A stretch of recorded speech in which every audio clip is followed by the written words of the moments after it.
Hi folks, Canadian Prepper here. Welcome back to the Daily Dose of Doom and Gloom. Well, if you're on the East Coast, how does it feel to be a chain smoker, my friends? Every time I step outside, it's like smoking a cigarette, and I quit smoking many, many years ago. But I have a feeling they're going to resurrect Fauci, or they're going to bring in the Surgeon General, and they're going to say, you know what, you guys got to go on smoke lockdown. It's for your own good. It's so you don't die. We need you to stay alive and pay taxes just long enough that we'll probably end up killing you all due to World War III anyways. But guys, I'm telling you, this wildfire season is fitting to shatter all previous records.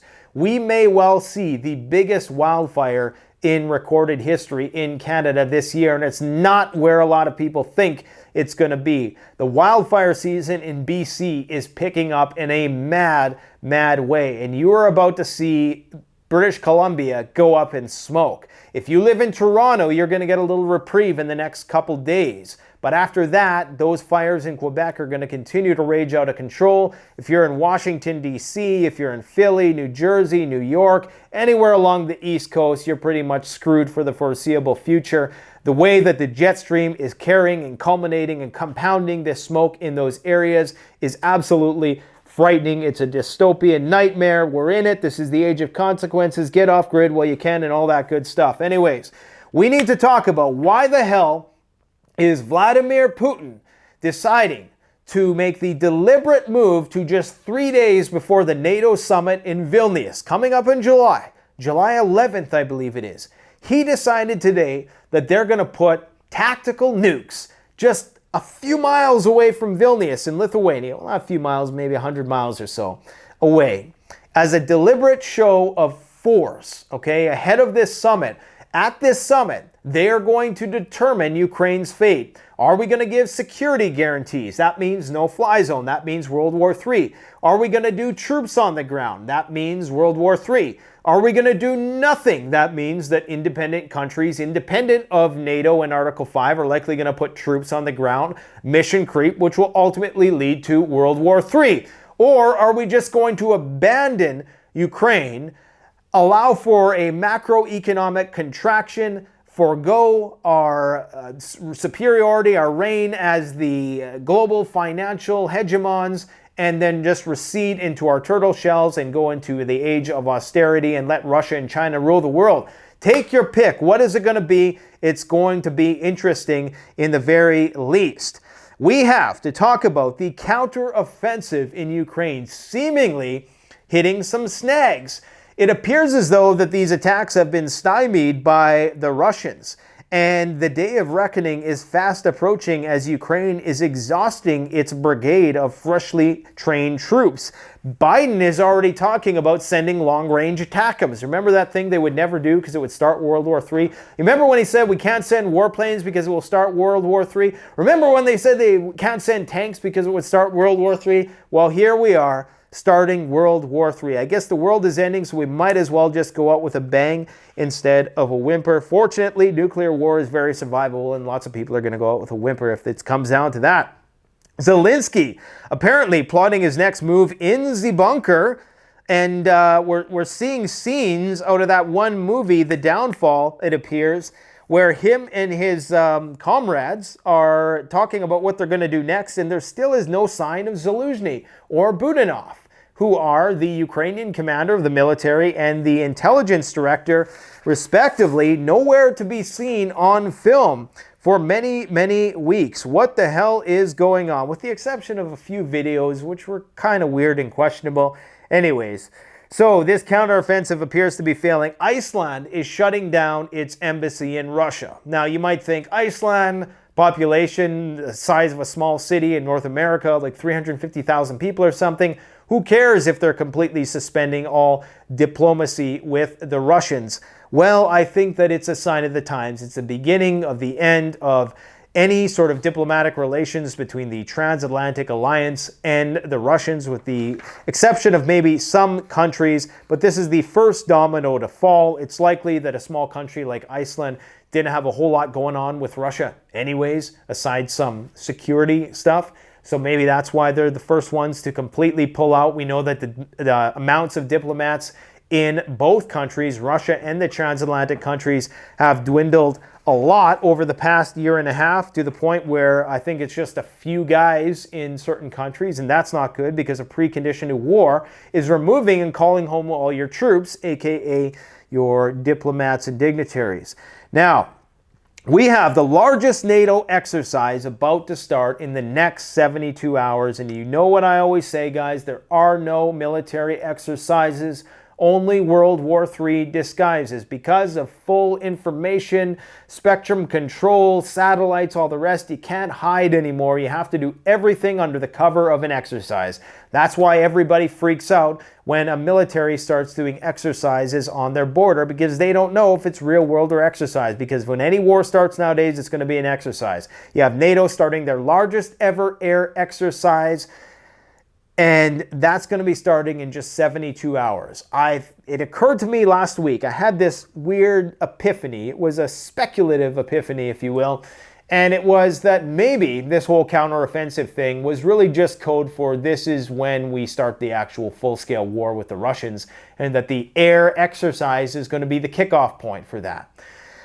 Maybe. Let's hope not. Let's hope that it doesn't. Let's hope that this is just another show of force, as these exercises typically are, and that it's a big nothing burger, but you just never know this day and age. We have China stockpiling record amounts of oil. We know that they have record amounts of grain in their silos. They've been planning for the war for a long time. They now have record oil levels in their strategic reserve. Correspondingly, do you think that the U.S. has the same? No. In fact, it's the complete opposite. They're setting records, all right, but it's records for the lowest levels of their strategic oil reserve. Biden is begging and pleading with the Saudis to please lower that price so we can replenish these reserves, but it's still ticking downwards, which is not a good situation to be in if you're about to go to war over the AI chip manufacturing facilities, right?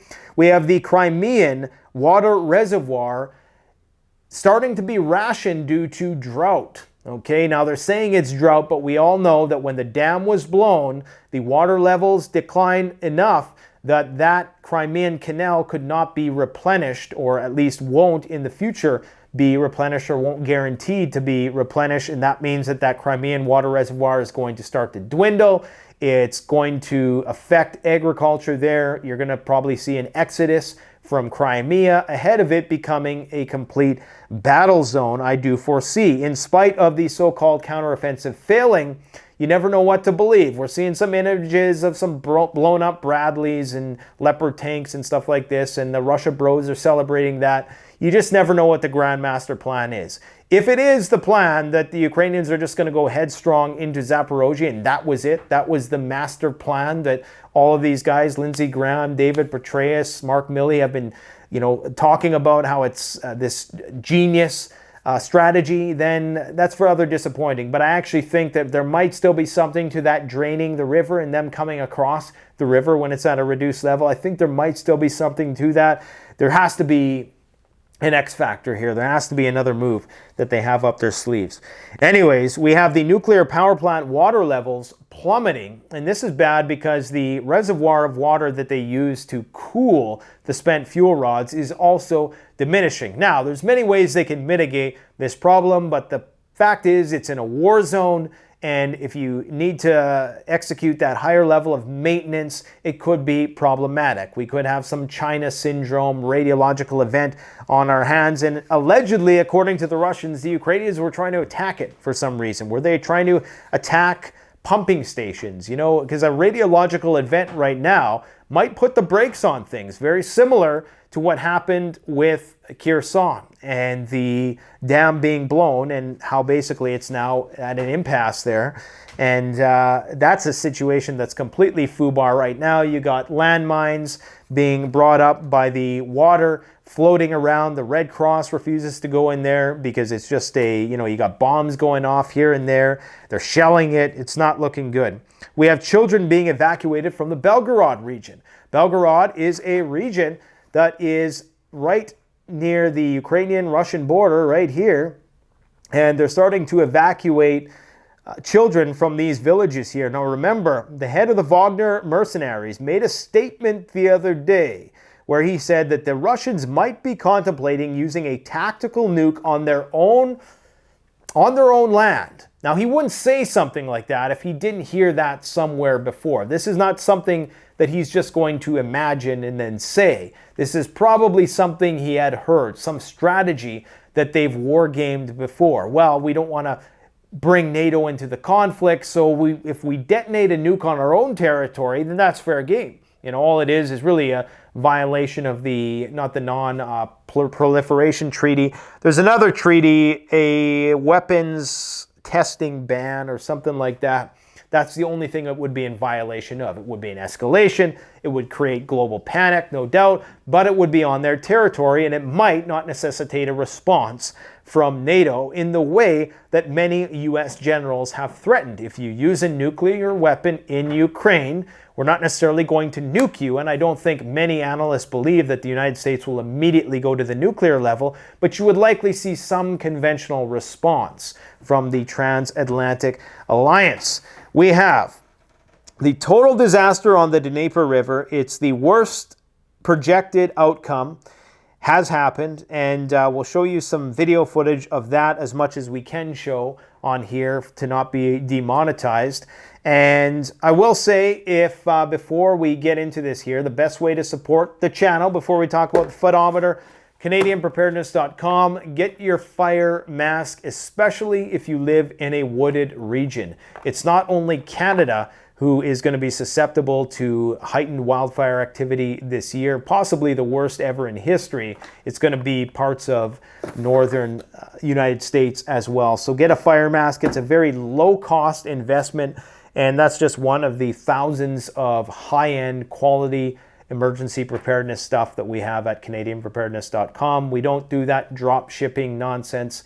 Everything comes from Canadian employees, and we source it from all over the world. We have distributors from Japan, from manufacturers in Europe, wherever good stuff is made, that's where we get our stuff, all right?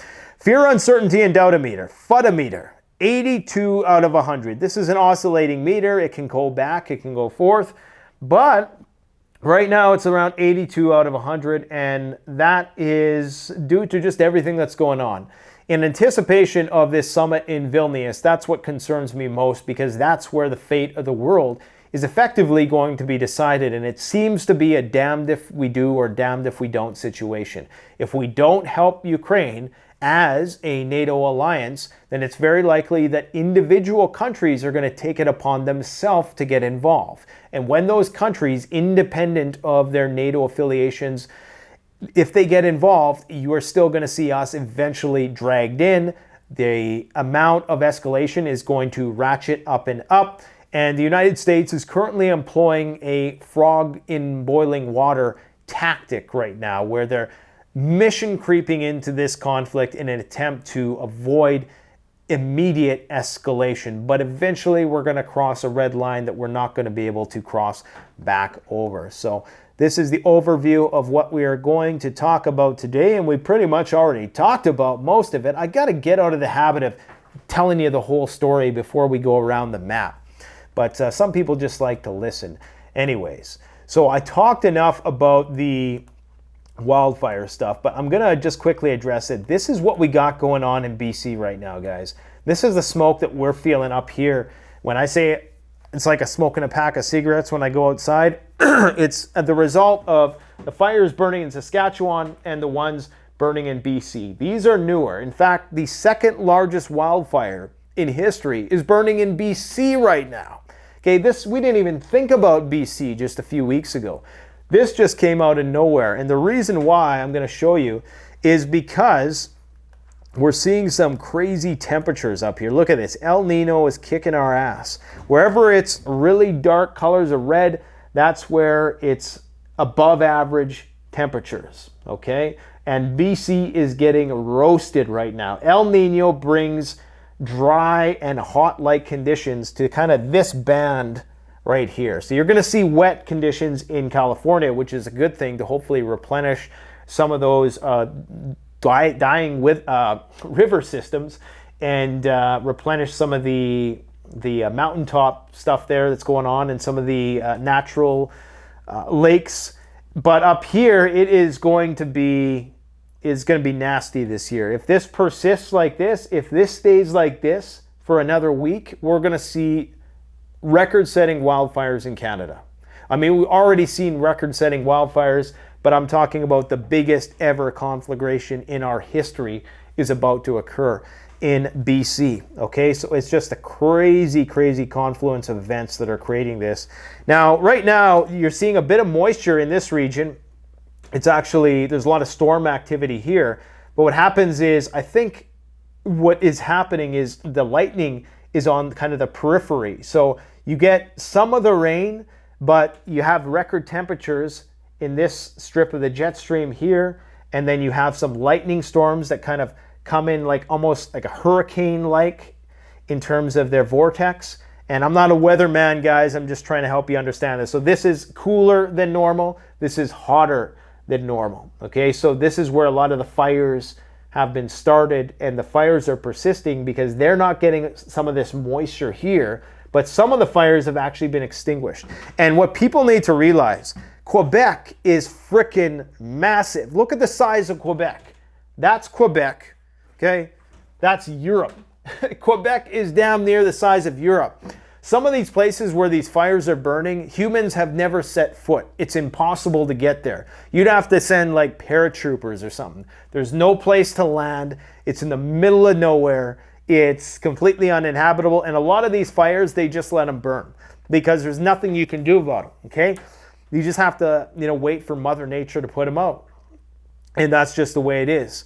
But it could be something, and this is what I haven't heard anybody talk about this yet, is that it's possible that the reason why the smoke is going all the way down there is because the jet stream is screwed.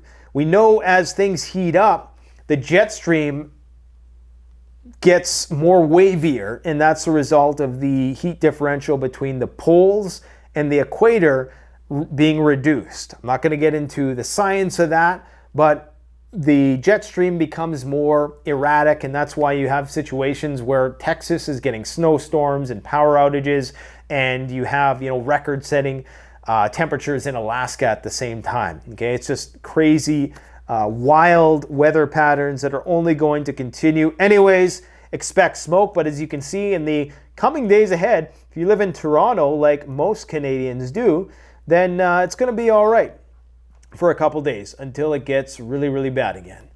Now, this is the Russian fortification map, all right?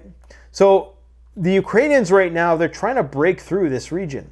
They're trying to break through where the Russians are most concentrated in their defenses. So, I mean, if they can break through here, come down, take Melitopol, and then now that they've cut off Crimea from water, you're likely going to have, it's going to be much harder from a logistical standpoint for them to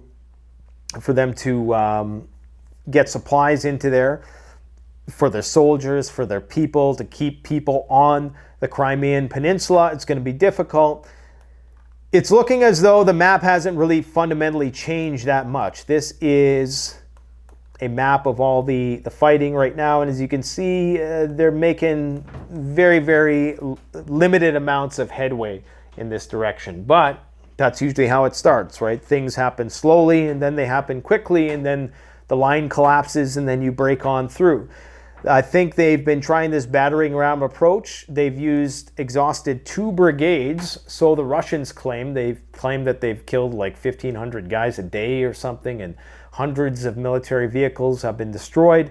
The Ukrainians, of course, disagree with that. They had 12 brigades that they had trained. I believe there's around 5,000 guys in a brigade for this offensive that a lot of people are ruling out as, writing off, I should say, as this is hopeless. But you just never know in these kind of calls. You just never. We've been wrong about a lot of things, not me personally, but a lot of military analysts who are saying that the war is going to be over by summer. These people have been wrong throughout the entire conflict, okay, about their predictions of how this thing would go. So you just never know what sort of tricks NATO has up its sleeve. And clearly, they're not going to be telling us everything that they have. They're not going to tell us how many Storm Shadow missiles they have. They're not going to tell us, if they have new equipment that they've given the Ukrainians. This whole idea of broadcasting everything that we're giving to the Ukrainians, I think that we would be very naive to take that at face value, because I'm quite certain that there's probably a lot of tools, particularly along the lines of surveillance and even possibly weapons and hardware that the Ukrainians are giving that are not being declared. And maybe that's why they're having the success that they've had thus far. Now, let's go around the map and see what's going on here. Where to start? So this is concerning to me because they're already talking about Kiev needing deadlier weapons. Biden is talking about approving long-range missiles, and this, of course, is ahead of the summit at Vilnius. So they're saying that should the Vilnius summit, take place under conditions of major setbacks and even a breakdown of the offensive. And this is why the offensive had to happen before this NATO summit, because this is when Ukraine's fate is going to be determined. As at this point appears more likely, now this is from a pro-Russian source, so if you're a pro-Ukrainian source, they're not really saying much right now. It's the whole shush campaign. It will become the occasion for a massive further escalation of US-NATO involvement in the war. This is the context within which former NATO Secretary General Anders Rasmussen, we talked about him the other day, said that if NATO did not adopt some formal military alliance with Ukraine at the upcoming summit, some NATO members would announce the deployment of their own ground troops. So how would they do this is the question. Would Poland and the Baltic states decide that they were going to send troops independent of the NATO alliance? So if those troops got into combat with the Russians, it wouldn't necessitate the invocation of Article 5, thus bringing the entire alliance into the war, thus bringing nuclear weapons into the realm of possibility. So is this how it happens? But you start getting to a situation where, okay, once Poland's in Ukraine fighting, that's it. They're in Ukraine fighting.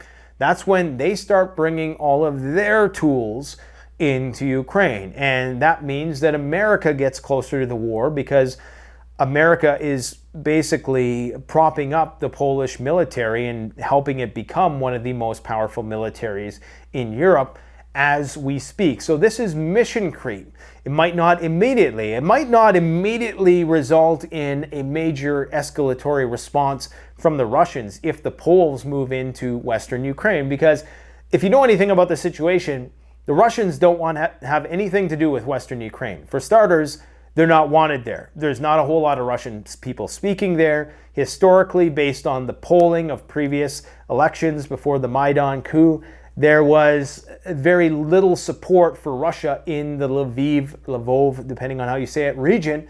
So it's very unlikely that the Russians care to go that far. In fact, Denis Pushilin, who is the governor of the Donbass region, or one of those republics there, he said that the goal is a 500-kilometer buffer zone, okay? A 500-kilometer, because that's, of course, the range of these Taurus missiles that Germany might send. I'm not sure if that's what he was basing it on.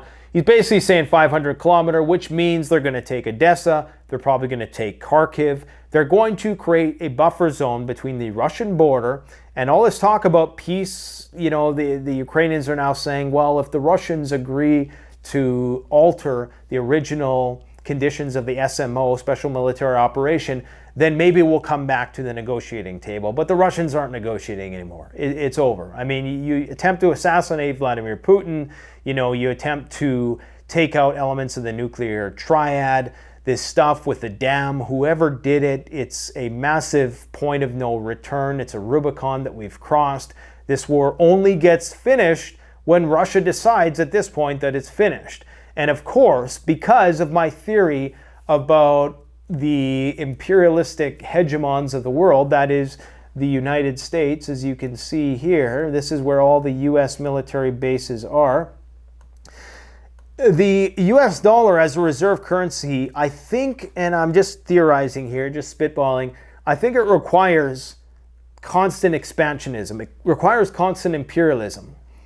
and interventionism in the world in order to, if you have an expanding money supply, you need something else to be expanding correspondingly in reality. Either your military, your control over the waterways, you need something corresponding in reality to run parallel with that. And if the US loses that part of Ukraine, not only do we lose, but at the same time, Russia absorbs that and becomes more powerful. So it's not a one-to-one loss. It's Russia becomes twice as powerful as we become powerless in that relationship. Now, people might be saying, what do you mean we? You know, Ukraine? Well, we're all a part of this transatlantic alliance, funny money, house of cards. And eventually, you know, things are going to have to contract. And that's what's potentially happening right now, is they want to put some of these, see this map right here? The goal is to put some of these little pins in Ukraine, right? To get them closer, but they can't get pins, you know, close enough. We don't want to put them too close here because that's close to Belarus. I'm surprised they don't have any. Oh yeah, they got some in Latvia. And they have F-22s in Latvia right now, actually. But they don't have, you know, I mean, these countries have such a small population, you know, they would be steamrolled in a war, unfortunately. I hope people are prepping in those Baltic states, and I hope people have bailout plans if you're, unless you're very patriotic and you want to live and die in that war that may be coming, then maybe you have other plans. But that's what the goal is, guys, is to get some pins in Ukraine to encircle and contain the Sino-Russian alliance, the Russo-Sino alliance. So this is my main point of concern today, is this, number one, is the military exercises that are coming up in the next 72 hours, and this situation right here. So this is Vilnius. This is Vilnius. I should have put my little pentagon right on Vilnius. Now, I don't know where exactly they're going to be rolling out. We know that they have S-400 as well. They're in Vilnius. They're going to be putting a Patriot missile defense system in and around there because you're going to have all these dignitaries from all the NATO countries. So you got to protect that. I don't know if who's all going there, if it's going to be Biden or if it's going to be, what's his face, Lloyd Austin. But, you know, there's going to be some pretty high-profile people there, and Putin is going to be moving nukes right around here somewhere. I mean, that is spitting difference. How much? That's 20 kilometers from the Belarusian border, where you're going to have these guys congregate. I'm surprised they picked that spot. I'm surprised they didn't move it. I guess they don't want to seem like they're scared, so they didn't want to move it. But that's not a strategic place to be. Everything that is currently, as you see on this map here, everything that is east of the yellow line is Russia, Belarus, and the, well, I don't have the annexed territories out of respect to the Ukrainians. I don't have the annexed territories outlined in yellow yet. I guess we're going to see what happens. But that's the front. That's the front for World War III. And of course, that goes all the way up through Finland here, this massive border with Finland that they now have to defend against. Not looking good. I talked briefly about the banking system in Russia being brought down. Now, it wasn't actually the banking system, but I believe it was an ISP or some system that connects the central bank with all of the smaller banks, and it affects people's ability to withdraw money from the ATMs. Apparently, the situation is quite foobar. Are they going to be able to bring it back online? We don't know, but this was pro-Ukrainian hackers, so this is a massive hack. So props to the Ukrainians. I mean, they got some hacking skills. It was the Russians who at one point hacked into their nuclear power system, but the Ukrainians, with the obvious help of the Americans, are doing pretty well on the cyber attack front. Now, this is from the CBC, so I figure, you know, we gotta show both sides of the story. The CBC thinks that Putin claims Russia is heading off Ukrainians' counteroffensive, but little evidence to show advances failing, which pretty much means if CBC is saying this, that it's not looking good for Ukraine, okay? This is the CBC we're talking about here. They ain't too bright. China's inventory of oil is approaching record highs once again. China's preparing for war, man. They are preparing for war. And then look at this corresponding plummet in our strategic oil reserves, nearly half of what they were. Absolutely astounding, just to keep the money, just to keep the economy propped up. Understand that if Biden didn't release oil from the strategic oil reserve, everything would be like 4 times as much as it is now. And I only got, what is that, 15% left? All right. We got Russian naval exercises with China. They're going to be doing more of that because the top U.S. admiral is saying that, hey, we're getting ready to go to war with China and we're going to win because we're surrounding them with 50 military bases. These are another map that was released here. This is significant wildland fire potential outlook, August 2023. So as you could see there in the Pacific Northwest, there's a potential for a lot of wildfire activity, and you extend this upward to BC and it's going to be a lot worse. That's why I think it's going to be a crazy season in BC this year. I wasn't sure when the year started because the changeover from La Nina to El Nino was uncertain, but now it's pretty much locked in. And the fire started here in Alberta, Saskatchewan, then they went eastward. Now they're heading back to the west and it's going to get ugly. So we may well see more fires in and around the Great Lakes as well in August, and it's going to be the worst wildfire season ever seen in Canada. The drought's getting worse in the Midwest. The Pentagon is sending another $2.1 billion in security assistance. Remember, guys, that the Ukrainian aid is not factored into the debt ceiling. Okay, there was no condition that, you know, they had to take this stuff into account. I don't know how they get away with it. They're going to keep on sending money because the fact of the matter is the multi-trillion, $100 trillion house of cards resides on us being able to collapse the Russian empire and balkanize it and go in there and scoop it up with our transnational corporations. Smog in Washington breaks historical records. You know, as much as we see the wildfire smoke here in Canada, it's very seldom we get orange sky like that, like you guys had. And I'm not sure the reason why. I think it has something to do with where the smoke is in the atmosphere and how it compounds as it goes further away from the epicenter. I mean, you can be in parts of Quebec and you would not even know there was a wildfire going on because of the way that the wind is, or the wind is carrying the smoke, right? But when you have all of these fires and all the smoke coalescing into one place downstream, like you have right around New York right now, I mean, it's looking like it's going to get bad there again, then it can make for this very dystopian, apocalyptic, Mars-like scene. And it appears as though there's some fires starting down here in the south as well, not major ones, but you know, we're going to see some crazy activity. It's going to be a wild year, guys. I think that's all we have to talk about today. This is some footage of what's going on in and around Kherson. It's a total disaster. I mean, the whole region it's, you know, the worst possible scenario has unfolded, unfortunately. This is what Putin and Lukashenko are doing right now.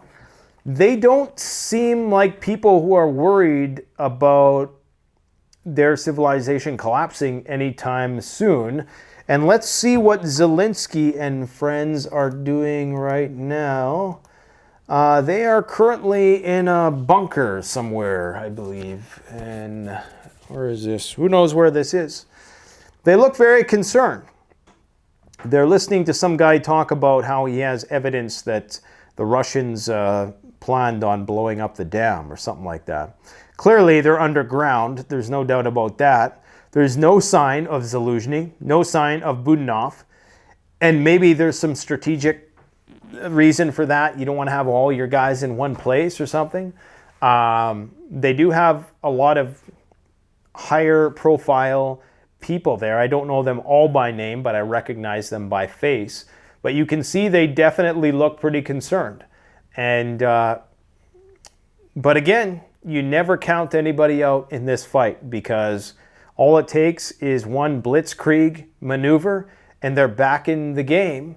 And if the information war, which they're good at, works, you know, when they go into a place and they hack into TV systems and they threaten people, saying that, you know, if you leave now, you know, you won't be tortured, essentially.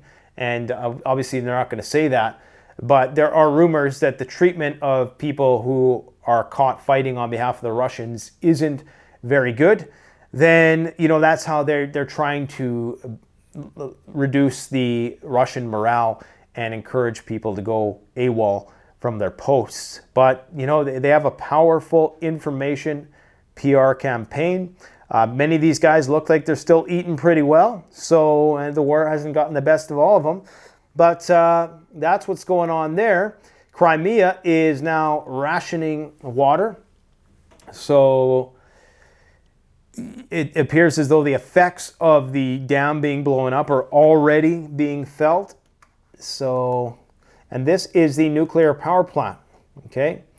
So what you're seeing here is, that's the water level when it's low. That's the normal water level. This is when it's low, okay? So June 8th, June 5th, June 8th, June 5th. So we can see that water level is declining a lot.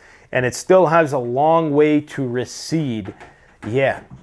And I guess we'll see if they start sending those amphibious vehicles over the river into the nuclear power plant. It could happen. I still can't believe that the Ukrainians aren't going to surprise us with some flank maneuver. They got to do something different. It can't just be this counteroffensive that all of the U.S. military generals were bragging about. It can't just be going headstrong into Russia's most fortified positions. There's got to be more to it. You know, whether it's even it maybe sending more troops in the direction of Russia itself. Who knows? Anyways, guys, that's what I got for you today. Please don't forget to like, comment, and subscribe. And yeah, if you want to support the channel, go and gear up at CanadianPreparedness.com. Get you and your family a Firemask. It's a low-cost investment, especially if you have to evacuate a wildfire region, or if you're just for general everyday emergency use. Everybody who works in a high-rise building, there's no excuse not to have one of these. They're like 40, 50 bucks. You can get a couple different types of them if you want to spend a little bit more.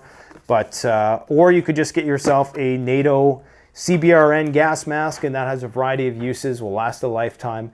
And you can get different types of filters for different situations. As I said in the last video, the only filter you need for smoke, by and large, as long as it's clean, non-chemical smoke, is a P3 HEPA filter.